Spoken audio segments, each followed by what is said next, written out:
Hello everyone, I'm Biko Esters, and this is my 11th grade Greater Philadelphia Homeschool Science Fair project titled The Elephant in the Room, Birthdays, and Track Performance.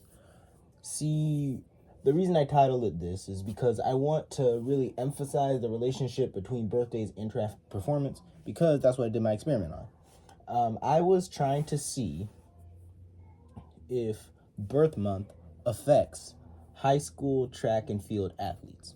Now, hear me out because there's actually some real research behind this.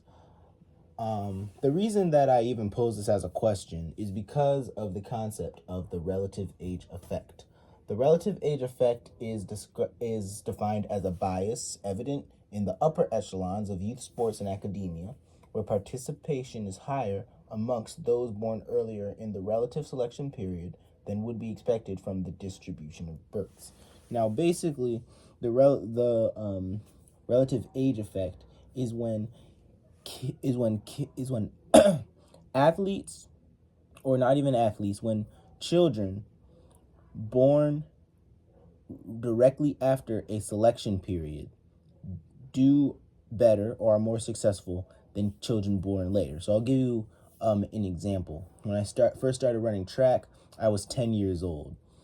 Yet I was put with the 11-year-olds because the way that they divided the age groups, they whatever age they placed you in, it was how old you were when on December 31st. So my birthday is December 18th.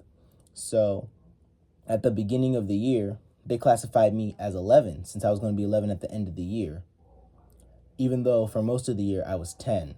But I was still running with 11-year-olds, and many of them were, 6 months, 8 months, up to a year older than me. They were more physically developed than me, and I felt as I was at a disadvantage in that space. Now, if I was born in January, just a month later, I would have been put with the 10-year-olds, since I would have been 10 at the end of that year.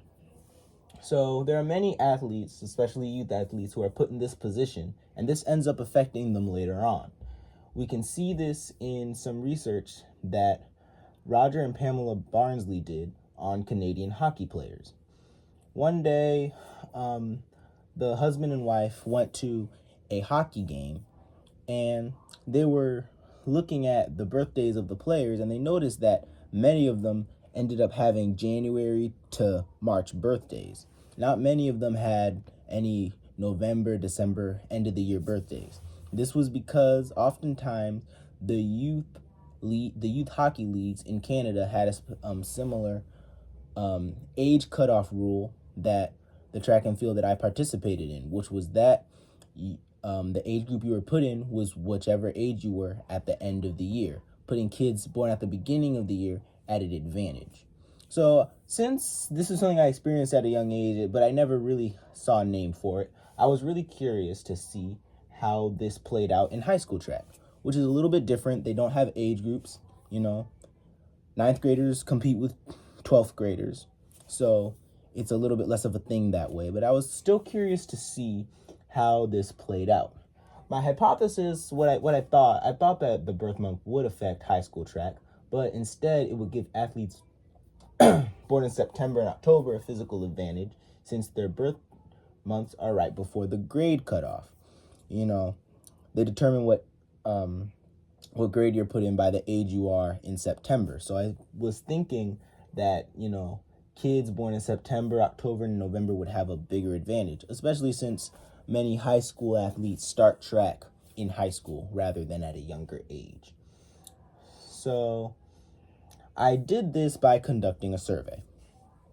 I conducted a survey of simply 3 questions, asking what year they were born in, what grade they were in. These 2 questions were really just to have some background information on who they are, so I understand context. But the real question I asked them what month they're born in. So I created a survey on my phone. I made a QR code just in case I couldn't ask somebody. And I went to one of the high school track meets I go to. And, it was an all boys meet. and it was teams, high schools around the area, and I went around to the top 8 finishers in the 400 and 800 meters. Either that or people who run under 51.7 in the 400 or under 2 minutes in the 800. And I went around and I asked them the questions on the survey, their grade level, their birth year, and their birth month. And I asked each of them just to write down that information. And the results that came back were not in favor of my hypothesis. They were actually pretty random. Most of their responses were pretty spread out.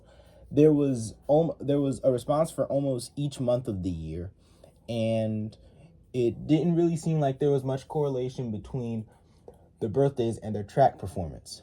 The reason I interviewed the people the people that I did was because I wanted to see, okay, they have the fastest PRs and they're the most successful in this event. So, I interviewed these people and there wasn't that much of a correlation that I thought there were going to be. So as you can see in these graphs real quick, and specifically this graph right here,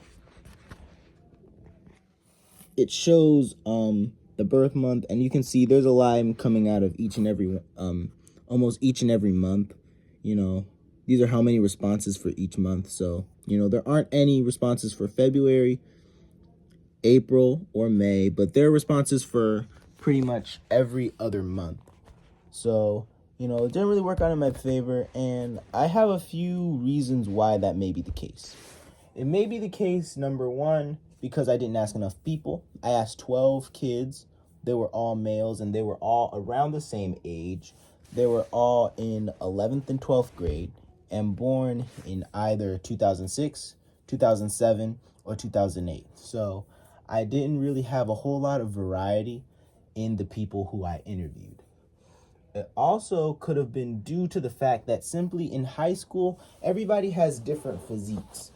When you're 10 or 11 years old, your body's is prepubescent. It's your body hasn't gone through adolescence yet.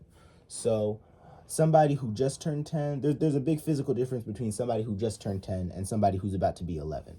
But when you start to be 16, 17, people start to fill out, your height, your natural body type starts to play a bigger factor into how successful you are. And it's not really as much of a big deal to run with other kids that has different ages as it is when you're 10 or 11. So that could also be a big reason why there wasn't a whole lot of correlation between birthdays and track performance. One of the first things I did when I first started this research is that I researched Olympic athletes.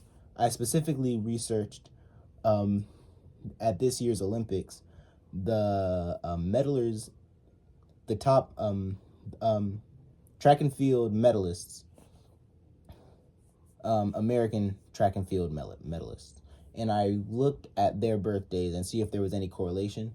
And they were very similar to the ones that I saw in the study I conducted, that they were pretty spread out. There was no real correlation between them. And it may be because of something similar. As mentioned in Outliers, Malcolm Gladwell, he was looking at hockey players. But hockey is a different sport than track and field, because in hockey, you really do have to really come up knowing about hockey. You have to play it from a young age. You have to play it for a long time, and that's how you really truly become successful at it. If you can run, you can run. So many track athletes come into track later on in life, later on in their childhood, maybe at 13, 14, 15, and they can become really successful at it. And, one of the Yared Nuguse, the indoor mile holder, he started running track in 9th or 10th grade. He started in high school, and he's one of the fastest milers in the world. So, track and field is kind of like that. So I think that's that's just a few reasons why I think that my hypothesis didn't prove correct. But if I ever get the chance to do this study again, I definitely want to interview more people, wider range of people. I want to interview I want to get the chance to interview males and female athletes. I also want to look at more events because I only looked at the 400 and the 800, but I didn't see how it correlated in sprints in the 100 or in any field events like long jump or high jump, because those are almost different sports in and of itself. They use different muscles. People can come over from different sports, oftentimes basketball, and be good at those. So that's something that I definitely want to do if I ever get the chance to do this again. And yeah. So basically, my hypothesis was wrong, and that's okay because I feel like I learned a lot from this experiment doing this. It really gives me a different look on how all of the age groups and everything works out, and the ways in which kids operate in track and field, and in the way that kids operate in general when it comes to like physique and in development when it comes to and the differences in development when you're a younger kid and when you start to when you're a teen and you start to grow into adulthood. So yeah, this is the experiment I conducted for the science fair, and that's how it went.